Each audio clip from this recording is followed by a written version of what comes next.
కథాస్రవంతి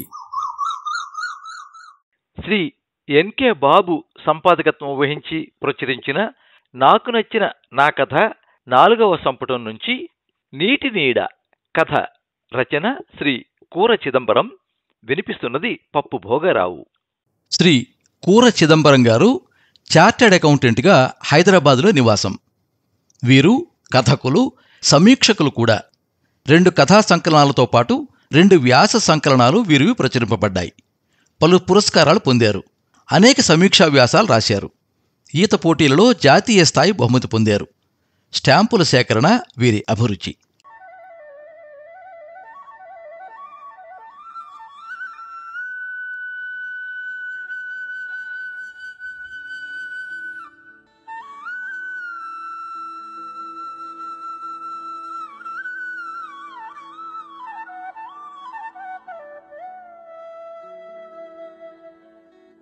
శరదృతువు పచ్చిపాల తెలుపు లాంటి వెన్నెల, వెచ్చదనం చల్లదనం కలగలిపిన అమ్మ ఉడిలాంటి వెన్నెల, పుచ్చపువ్వు విచ్చుకున్నట్లున్న వెన్నెల.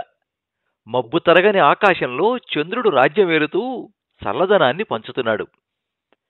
రోజంతా కాయకష్టం చేసి అలసి వచ్చిన శరీరాలకు సేద తీరుస్తూ ఆప్యాయంగా పలకరిస్తున్నాడు చంద్రుడు. 2 ఎడ్లు, ఎకరం నేల ఆసామి కోటయ్య. నెత్తిమీదున్న పచ్చగడ్డి మోపు కొట్టంలో ఓ పక్కన పడేసి ఇంటికి అటు ఇటు వేసిన అరుగుల మీద కూర్చుని ఆయాసం తీర్చుకుంటున్నాడు. తలపాగా సర్దుకుని పాగాలో చిక్కుకున్న మోదుగాకు చుట్ట కోసం కాసేపు తడుముకుని బయటికి తీశాడు. చుట్ట వెలిగించి 4 పీల్పుల తర్వాత కాని ఆయన ఆయాసం తగ్గలేదు. గోరుకొయ్యలు, అదే వేకువజామును సూచించే చుక్కలు కనిపించకముందే నిద్రలేస్తాడు.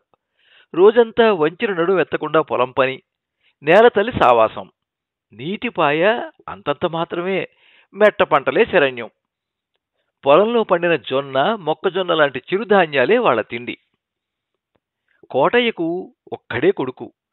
సేద్యంలో ఏముందే, పేడెత్తడం, మట్టి పిసకడం తప్ప నా రెక్కల్లో సత్తు ఉన్నంతకాలం చదవని అంటూ పై చదువులకు పట్నం పంపించాడు. ఇటు ఆయన తమ్ముళ్ళు, అటు బావమరుదులు చదువుకున్నాక వాడేం కాడిపడతాడు, నువ్వేం చూస్తావు అన్నా వినలేదు. పైగా ఈ వేలిముద్రల బతుకులో ఏముందిరా, పక్కాయన పోలీసు, కరణం, అందరికీ భయపడుతూ బాంచనం అంటూ బతకాలి. చదువుకున్న దర్జయ్యే వేరు అనేవాడు. అలా పై చదువులకు పంపబడ్డ కొడుకు స్వయం కృషితో మెట్టు మెట్టు ఎక్కుతూ ఎక్కుతూ ఎక్కడో దూరంగా స్థిరపడ్డాడు. పట్నవాసపు కోడలు వచ్చాక అసలు రావడమే మానేశాడు. పైపడుతున్న వార్ధక్యం, ఉడిగిపోతున్న జవసత్వాలు, రేపటి సంగతి ఎలా అని గుబులుగా ఉన్నా ఏనాడూ ఒక్క మాట పైకి అనలేదు. పైగా ఎవరన్నా ఇదేంటి కోటయ్యా అంటే, వాళ్ల బతుకులు వాళ్ళు బతుకుతున్నారు, ఇంతకంటే ఏం కావాలి అన్న జవాబు. ముసలోళమైపోతున్నామయ్యా అంటూ భార్య చెవిని ఇల్లు కట్టుకు పోరినా ఆయన మనసులో ఏముందో బయటపడలేదు. చూద్దాంలేవే, బాగానే ఉన్నాగా, నాకు నువ్వు నీకు నేను ఉన్నాగా, తొందర ఏం వచ్చింది ఇప్పుడు అన్న జవాబు. ఓనాటి సాయంకాలం ఎవరో వచ్చారు. కోటయ్య గురించి రచ్చబండ దగ్గర వాకపు చేసి ఏదో హిందీలో మాట్లాడుతూ 2 ఏళ్ల మనవరాలని కోటయ్య దంపతులకు అప్పగించి వెళ్ళిపోయారు. భార్య శోకాలు పెడుతున్నా, ఇరుగు పొరుగు వారు వచ్చిరాని హిందీలో ఏదో మాట్లాడుతున్నా కోటయ్య మనసు నిర్వికారంగా ఉండిపోయింది. ఏ భావము వెలువరించలేని రాయి అయిపోయింది. కొడుకుని, కోడల్ని మనవరాలిలోనే చూసుకుంటూ పెంచి పెద్ద చేస్తున్నారు కోటయ్య దంపతులు. తాతా అంటూ మనవరాలొచ్చి కోటయ్య మెడను వాటేసుకుని ఊగడం మొదలెట్టింది. ఆయన అలా రాగానే ఎక్కడున్నా పరుగు పరుగున వస్తుంది అరుణ. తాత మెడను వాటేసుకుని ఊగుతూ, పొద్దుటి నుండి నాయనమ్మ అరుణను ఎంత సతాయించింది, ఇరుగు పొరుగిళ్లలో ఏం జరిగింది, తన ఈడు స్నేహితులు గోపీ రవిలు ఏం చేశారు, ఇంటికి ఎవరెవరు వచ్చారు, వాళ్లతో నాయనమ్మ ఏం మాట్లాడింది పూసగుచ్చినట్టు తాతకి చెబుతుంది. గుప్పు గుప్పున చొట్ట పొగ విడుస్తూ, అలాగా, తర్వాత ఏం జరిగింది అంటూ అరుణలో ఆసక్తి రేపుతాడు కోటయ్య. ఇలా ఓ అరగంట, ఒక్కోసారి గంట ఇంటింటి రామాయణం వింటూ ఉండగానే చీకటి పడుతుంది. చీకటి పడుతోంది, ఇకనైనా తాత మనవరాళ్ళు ముచ్చట్లు ఆపి లేస్తరా అన్న పిలుపు ఇంట్లోంచి వస్తుంది. అప్పటికే కొట్టంలోకి గేదె వస్తుంది. దాన్ని కట్టేసి పచ్చిగడ్డి దాని ముందరేసి పొయ్యి మీద కాగుతున్న కుడితిని గోళెంలో పోస్తారు. గేదె చేపుతూ ఉండగానే తపేళ్లతో నాయనమ్మ వస్తుంది. పాలధార తపేళ్లలో పడుతూ ఉంటే వచ్చే ధ్వని జీవన సంగీతం. ఆ ధ్వనిలో లయ ఉంటుంది. అంతగా శృతి చేయని ఏకతాళలోంచి వచ్చే నాదం ఉంటుంది. మానవాళిని బతికించే జీవన వేదం ఉంటుంది. పాలు పితుకుతున్న చప్పుడు వినగానే లోపల నుంచి చిన్న గ్లాసుతో అరుణ వస్తుంది. తపేళలోని నురగను అటు ఇటు తొలగించి ఒకే ఒక్క నీటి చొక్కున తపేళలో జార్చి వెచ్చవెచ్చని గుమ్మపాలు అరుణకిస్తుంది నాయనమ్మ. అట్లా నీటి చొక్కును ఎందుకు వేస్తావు నాయనమ్మా అన్న అరుణ ప్రశ్నకు నెత్తుటిలోంచి వచ్చిన పాలవి అట్లనే తాగకూడదు అంటూ జవాబిచ్చి పాల తపేళ్లతో లోనికి వెళ్తుంది నాయనమ్మ. అరుణ చిన్ని బుర్ర నిండా ఎన్నో సందేహాలు, ప్రశ్నలు. అన్నింటికీ ఓపిగ్గా సమాధానమిస్తాడు కోటయ్య. ఆ తరువాత మనవరాలికి వరి అన్నం, తాతకు గెంజి మెతుకులు, జొన్నన్నం లేదా మక్క గట్క. కాలాన్ని బట్టి ఇంట్లో ఉన్న ధాన్యాన్ని బట్టి తిండి మారుతుంది. ఇద్దరూ తిన్నాక ఆరు బయట కొట్టం పక్కనే మంచం. తాత మనవరాలు కబుర్లు చెప్పుకుంటూ నిద్రవుతారు. ఇంటి పని చేసుకుని వంటగది సర్దుకుని పెద్ద తలుపేసి తను ఓ మంచంలో నిద్రపోతుంది నాయనమ్మ. రమారమి 3 ఏళ్ల నుంచి ఇలా జరుగుతూ వస్తోంది వారి దినచర్య. కొట్టంలో గేదె చొప్పను విరుస్తూ నములుతాన చప్పుడు. తాత గుండెలకు బల్లిలా ఖర్చుకుని పడుకుంది అరుణ. దానికెందుకో ఈవేళ నిద్ర రావడం లేదు. వెచ్చని తాత గుండె చల్లని వెన్నెల కురిపిస్తోన్న చంద్రుడు. 4 ఏళ్ల అవతల సిరిమల్లె చెట్టు కింద రాములమ్మో రాములమ్మో నువ్వు చిన్నవోయి కూసున్న వెందుకమ్మో రాములమ్మ అంటూ పిచ్చకుంట్ల బిచ్చగత్తెలు పాడుతున్నారు. అడుక్కోవటానికి ఇద్దరూ జంటగా వస్తారు. ఒక చరణం ఒకరు పాడగానే చివరి పదంతో రెండో ఆవిడ అందుకుంటుంది. సెలయేటి గలగలలా పాడే నోళ్లు అంతే వేగంగా వాళ్ళ చేతులు ఈతాకుల చాపలు నలుతూ ఉంటాయి. ఏ ఊళ్ళో ఎన్ని రోజులుంటారో తెలీదు. తాడు బొంగరం లేని 6 బయట బతుకులు. ఆ పాట వింటూ ఉంటే కోటయ్యకు తన జీవితం మనసులో మెదిలింది. ఎవరి జీవితాలైనా ఇంతే కదా. నిన్న లేము, రేపు ఉండము. ఈ ఒక్కరోజునే ఇది బంధనాలు, కష్టాలు, కన్నీళ్లు. వెచ్చని అరుణ శ్వాసలో తన్ను కన్న తల్లి, అందరినీ కనిపించి పోషిస్తున్న నేల తల్లి పరిమళం ఆయన్ని తాకుతున్నాయి. ఎవరు ఎవరికి ఏం ఆశించి సేవలు చేస్తారో, చివరకు వాళ్ళు ఏం పొందుతారో ఆయనకి అంతుపట్టడం లేదు. మనవరాల్ని మరింత దగ్గరకు పొదువుకున్నాడు కోటయ్య. అరుణలో కోటయ్యకు కొడుకు కనబడతాడు. తల్లి కనబడుతుంది. ఇంటికి రాగానే ఆయన కళ్ళు అరుణ కోసం వెతుకుతాయి. అరుణ కనపడగానే కోటయ్య కళ్ళలో ఏదో వెలుగు. ఏం చేస్తే అరుణ కళ్ళలో సంతోషాన్ని చూడగలను అన్న తపన కోటయ్యది. అందుకే అరుణ కనపడినప్పుడల్లా ఆయన మనసు ఆర్ద్రమైపోతుంది. మనవరాలు ఏదడిగినా చివరకు కొండ మీద కోతినైనా తీసుకురావడానికి సిద్ధపడతాడు. అరుణ తాత గుండెలో ఒదుగుతూ ఛాతీ వెంట్రుకల్ని లాగుతూ నాయనమ్మ మీద చాడీలు చెబుతున్నది. అటు నాయనమ్మకు ఇటు తాతయ్యకు ఆ చాడీలు వినడం ఎంతో సరదాగా ఉంటుంది. అకస్మాత్తుగా అరుణ దృష్టి నింగిలోని చందమామ మీదకు పోయింది. ఆ చందమామ ఇంట్లో ఉంటే ఎంత వెలుగో! గ్యాస్ నూనె చిమ్మినీరు తొడవనక్కర్లేదు. గుడ్డ ముక్క ఒత్తిడి రోజు సరిచేసే పని లేదు. ఇదే కాకుండా చందమామ గోగుపూలు, బంతిపూలు, పాలబువ్వ, వేడి బువ్వ తెస్తాడు. ఆడుకోవచ్చు, ఎంచక్కా కబుర్లు చెప్పుకోవచ్చు. తాతా పిలిచింది అరుణ. తాత జవాబు. ఆయన మూగన్ను పడుతోంది. నాకు చందమామ కావాలి. తాత వద్ద నుండి జవాబు రాలేదు. గొంతు కొంచెం పెంచి, వింటున్నావా? ఆకాశంలో పెడుతున్న ఆ చందమామ కావాలి నాకు. ఆయన నిద్ర మొత్తం దిగిపోయింది. మనవరాలు చందమామను కావాలంటోంది. ఏంటి, చందమామ కావాలా? సరేలే పడుకో అంటూ దగ్గరికి తీసుకోబోయాడు. దూరం జరిగింది అరుణ. తాత, నాకిప్పుడే ఆ చందమామ కావాలి. స్థిర నిశ్చయం ఆమె గొంతులో ధ్వనిస్తోంది. ఎన్నో విధాలుగా నచ్చజెప్పే ప్రయత్నం చేశాడు కోటయ్య. ఒక్క మనింట్లోనే ఉంటే ఎలానమ్మా? ఊరందరికీ కావద్దు? నాకు కావాలి అంతే. తెస్తావా తేవా? కోటయ్యకు అరుణ పట్టుదల తెలుసు. అరుణ ఏదైనా కోరితే అది సాధించుకోవలసిందే. సరేనమ్మా, చాలా దూరం వెళ్ళాలి, కొద్ది రోజులు పడుతుంది. ఇప్పుడు పడుకో, పొద్దున్నే జపానయ్యని పంపిస్తాను. తప్పకుండా. ఓ తప్పకుండా. కాసేపు మరేవో ప్రశ్నలు, అన్యమనస్కపు జవాబులు. కోటయ్య ఆలోచిస్తున్నాడు. అరుణ పంతం తెలుసు. అలనాటి బాలశ్రీరాముడు చందమామను భూమి మీదకి దింపమన్నాడట. దశరథుడి మంత్రి సుమంతుడు శ్రీరామునికి చందమామను అద్దంలో చూపాడట.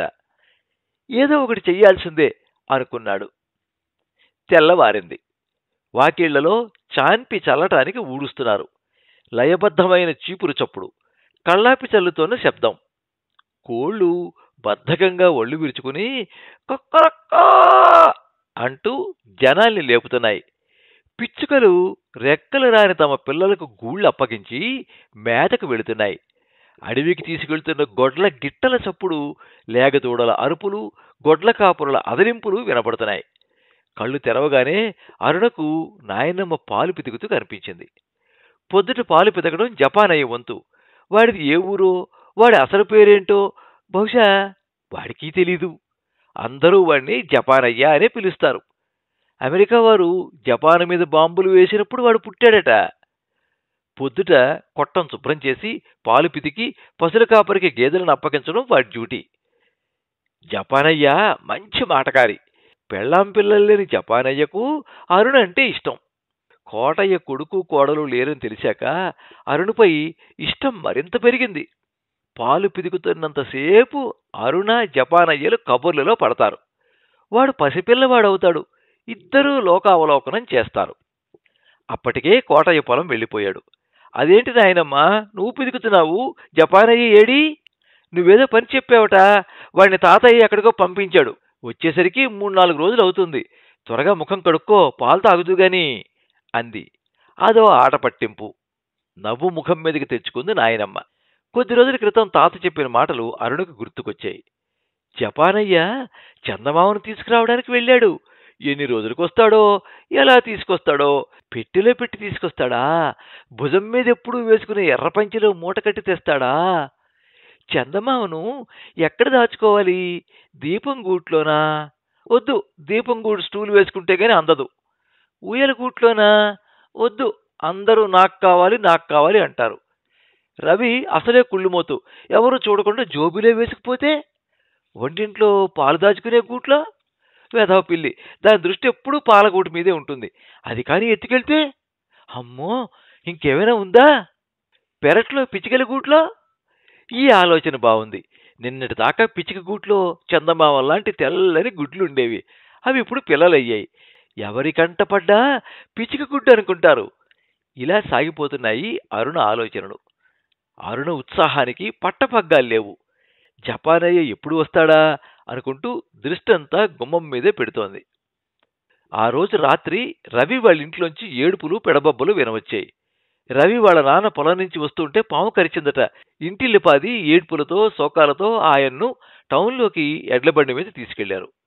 పాము అలా ఎందుకు కరిచింది నాయనమ్మా అంటే, అమావాస్య చీకటి కదమ్మా, దోవ సరిగ్గా కనిపించుండదు. రాత్రిళ్ళు పురుగు పుట్ర తిరుగుతూ ఉంటాయి. చూసుకోకుండా వాటిపై కాలేస్తే అవి కరుస్తాయి నాయనమ్మ జవాబు. మరో రోజు నాయనమ్మకు పోటురాయి తగిలింది.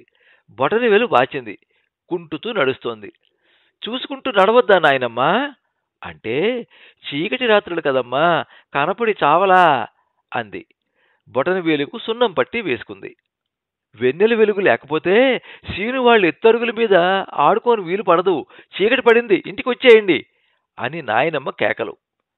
ఓ రోజు పక్కింటి పిన్ని సాయంకాలం చంద్రుడు కనపడగానే చీర కొంగులోంచి ఓ పోగు తుంచి చంద్రుడి వైపు విసిరి దండం పెట్టుకుంది. మనం విసిరేసిన నూలుపోగు చాటు చేసుకుని చంద్రుడు రాక్షసులను చంపుతాడట. అరుణ చిన్న బుర్రలో ఆలోచనలు సుడులై తిరుగుతున్నాయి. చందమామ తనకు ఒక్కదానికే సొంతం అయిపోతే రవి వాళ్ళ నాన్నకులా మరెవరికో పాము కరవచ్చు, నాయనమ్మకులా మరెవరికో పోటురాయి తగలొచ్చు. చందమామ తనింట్లోనే ఉండిపోతే ఇక రాక్షసుల్ని ఎవరు చంపుతారు? చంద్రుడు ఆకాశం లేకపోతే ఇన్ని కష్టాలా? అమ్మో అనుకుంది. ఆ రోజు రాత్రి ఎప్పటిలా అరుణ తాత పక్కలో చేరింది. తాత, జపానయ్య చంద్రుడిని తెచ్చాడా? ప్రశ్న. తెచ్చాడమ్మా, అయితే నువ్వు మరెవరితోనూ చెప్పవద్దు, కళ్ళు మూసుకుని నాతో రా అన్నాడు. అరుణ కళ్ళు మూసుకుని తాత సాయంతో ఇంటి ముందున్న నీటి గోళెం వైపు నడిచింది. గోళెం నీళ్లలో నీ చందమామ తేలియాడుతున్నాడు, చూశావా? ప్రశ్న. చూశాను తాత. అయితే గబుక్కున గోళెం మూత వేసేద్దాం, లేకపోతే మళ్ళీ ఆకాశానికి ఎగిరిపోతాడు. నీటి గోళెం మీద మూత వేసి ఇద్దరూ ఇంట్లోకి నడిచారు. ఇప్పుడు అరుణుకు సంతోషం కలగడం లేదు, దిగులేస్తోంది. ఇంట్లోకి చేరాక తాతా అని పిలిచింది. చెప్పు తల్లి. చంద్రుణ్ణి మళ్ళీ ఆకాశంలోనే ఉంచుదాం తాత. ఏ నీకు వద్దా? తాత కళ్ళలో ఆశ్చర్యం. నా ఒక్కదానికే సొంతమైతే ఊరి వారందరికీ కష్టం కలుగుతుంది. దావెంట నడుస్తుంటే పాము కరవచ్చు, నాయనమ్మకు పోటు రాయి తగలొచ్చు. మేము బయట వెన్నెల్లో ఆడుకోలేము తాత. చంద్రుణ్ణి మళ్ళీ పైకి విసిరేయి తాత. అరుణ వేడుకోలు. నిద్రమత్తు వదిలింది కోటయ్యకు. మనవరాలి ఉదారతకు మనసులోనే జోహారులర్పించాడు. తల్లి, రేపు జపానయ్యతో చందమామను వెనక్కి పంపిస్తాను, నువ్వు నిద్రపో అన్నాడు జో కొడుతూ. అరుణకు ఏదో పెద్ద బరువు దించుకున్నట్లయింది. కాసేపటికి ఆ అమ్మాయి గాఢమైన నిద్రలోకి జారినట్టు ఉచ్ఛ్వాస నిశ్వాసలు కోటయ్యకు వినిపించాయి.